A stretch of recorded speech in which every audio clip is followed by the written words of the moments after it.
G'day guys, how we doing? Zach and Lucy here. Hope we're all having a wonderful week. Today I thought we would answer 5 questions that have been dropped through to us on multiple different social medias, a couple off YouTube. So I thought, hey, middle of the week, Lucy, you're already passed out. No better time than now to answer some of these questions. So let's get into it. First question is, I'm gonna read straight up my laptop here. So I have a German Shepherd and people ask me to leave the park when I'm there with her because they are scared. What should I do? So guys, there's a couple of different things you can do in this scenario. It can range, Jesus, from anything, I suppose. We've been in this scenario multiple times. So this is just gonna be my opinion, and you can like it or lump it, but let's roll. Lucy, you're not in the frame, what are you doing? She's sniffing our new credit card, sweet. First thing you can do, so this is gonna be 2 different scenarios. So first scenario is you have 110% complete control over your dog on or off lead. Okay, so that is the scenario, and I'm gonna answer the question to that.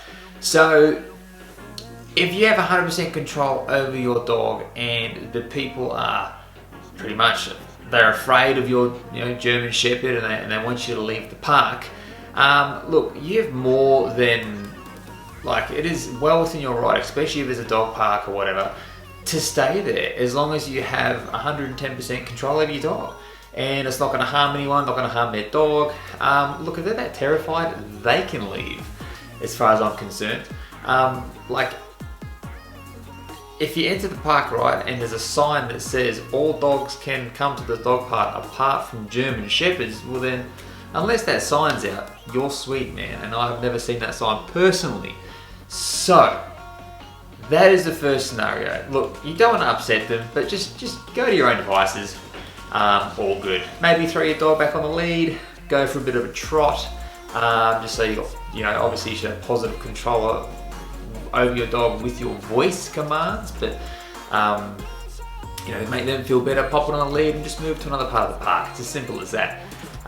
The next scenario is, hypothetically, you're in an off-lead dog park and your dog is not that responsive with voice commands. First thing is, it should probably not be off the lead if that's the case. But secondly, look, if they're scared of it and you're gonna call your dog and it's not gonna come back over and it starts going over there to upset their dogs or people or whatever, probably put him on a lead ASAP. And if you've already upset them, look, probably just leave the park. But look, if he's on a lead or she's on a lead and you just go up to the other side of the park, do your own thing, do your own thing. I've had 2 scenarios where I've literally told someone to get stuffed because I have 110% positive control over Lucy, and that was a get stuffed. It was, yeah. And the next time that it actually happened, I decided to leave the park because this woman was clearly in such distress. She covered her dog's eyes so she wouldn't see Lucy. So I just thought there was some serious trauma going on there, and I was like, look man, whatever, we've had a good play, so sweet. But look, it really depends, under what circumstances and why. But if you're in the right, your rights are that you can stay in the dog park. If you're in the wrong, well then put yourself in the right by either doing the right thing and respecting their boundaries or just leaving. Anyway, I hope that answered the question. Alright, question 2. What do you do as a job/work and how do you fit it around owning a German Shepherd? So, owning a German Shepherd is pretty much like a new full-time job, not to put it lightly. So, look, my wife and I, we are starters. I'm a personal trainer, have a personal training business. My wife is a cosmetic nurse injector, jams needles in people's heads, and those girls with big lips, and yeah. Anyway, so that's what she does. And we both have very busy lives. We live in Sydney, and with Lucy, look, it's not a big chore for us. Yeah, we are busy, but we prioritise time around Lucy, and we do spend a lot of time with Lucy before work. After work, she just hangs out with us, she's just like just one of us. and you know, prioritize training and walking in the morning. And the thing is, a way to look at it is like walking Lucy and doing her training and stuff in the morning or whatever is, it's not a chore to me. It's almost like I get the satisfaction of, say, going to the gym. You know, and that feeling of being accomplished by working out and stuff like that. Like, that's what it's like for me to work with Lucy in the morning, and it sets me up for a really good mood, to be honest. Like, there's no better way to start the day than hanging out with your pup. Yeah, pretty much. And like when we go away on holidays and we do stuff on the weekends and stuff, it all includes Lucy. Lucy's a member of our family. She is a part of our pack. We don't, you know, if you're gonna get a German Shepherd and just throw it in the backyard, and okay, so I just had a pizza and Lucy's looking at the barbecue sauce on my fingers. Very cute. There you go, you can have it. So look, if you're gonna get a German Shepherd, throw it in the backyard 9 to 5 every day, do no training with it, do nothing with it, and probably recommend not to get one. So hey, as long as you treat it as a part of the family, give it the time and the love and the care that it deserves, and you include it and you stimulate it physically and mentally and all that good stuff. I've got like loads of videos on all that sort of stuff. Yeah, you'd be sweet. But look, if you're gonna get it and throw it in the backyard, avoid it. Get a goldfish. Yeah.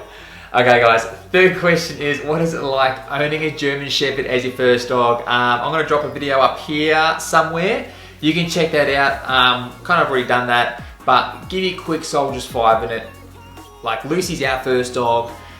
German Shepherds probably shouldn't be everyone's first dog unless you hit certain criteria.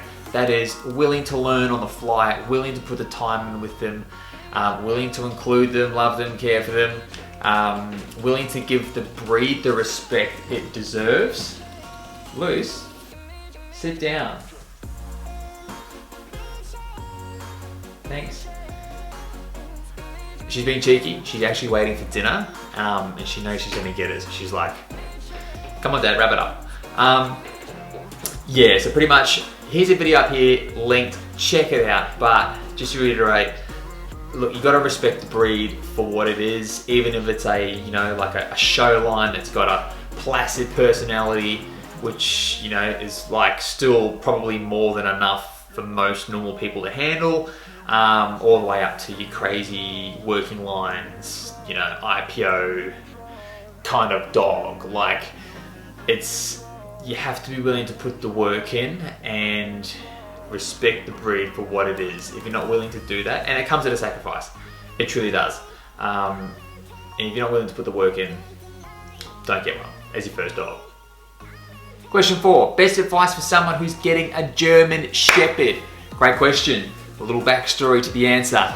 But normally I would say, you know, make sure you're doing all your training and pretty much here's a link to this video, whatever. But you know what? Something different. The best advice for someone who's getting a German Shepherd is make sure you take enough photos. Isn't that right, Liz? So look guys, they are puppies for only a very short time. Make sure you take enough photos of that. They, in the span of our lives, they're only with us for a short part of our lives. You know, 10, 12, 14 years, 15 if you're lucky. With these guys specific. So make sure you take enough photos. So about a week before I got Lucy, I met a guy whose German Shepherd just recently passed. Great life, amazing dog. But he actually said to me, he said, mate, I have one regret with owning my best friend. And that is he didn't take enough photos and didn't have enough memories. And that was my inspiration to actually start Lucy's first social media account, which was Instagram. And pretty much had this thing, I wanted to post pretty much a photo every day of her whole life. Have I posted a photo every day? I did for the first year. But then as we grew out of the socials and stuff, okay, you're having that. Good for you. Good for you. Good girl. Obviously, attention went elsewhere. But, like, moral of the story is, it was just a really fun thing for us to do. And having, like, a social media account like Instagram would keep me accountable as, you know, like, I don't know, for a couple of followers. Like, man, I was stoked when we had, like, 10 followers. Like, how cool was that? Yeah, so that's pretty much my best advice for someone who's getting a German Shepherd. Or you know what? Any dog. for that matter. Alright guys, and the fifth question is there a way to avoid flipping of the stomach? Great question. This is something that's terrified me over the past. Now there is a practice that our vet taught us, which I think is like pretty much basic dog, like dogging 101 basics, which is no food 45 minutes before or after exercise is pretty much a great way to avoid this happening. I've heard of people like when you get your dog desexed, if you go down that road, you can actually have their stomach stapled in them. Now, I have no idea how that works and happens and what it's stapled to because I'm not a vet. Would I get that done to Lucy? Lucy has shown no signs of having any of these problems. Yes, it could rear its ugly head up one day. Like a couple of examples, a friend of ours' dog got stuck into a whole bunch of kibble and dog food after, you know, tearing around out in some paddocks. The owners weren't aware, you know, these things can happen. Like, so that's out of their control and it nearly killed the dog. Like the dog nearly died from the stomach bloat and it flipping, and if they didn't get it to the vet in time, it would be game over. Now that is just a freak accident. So like freak accidents happen.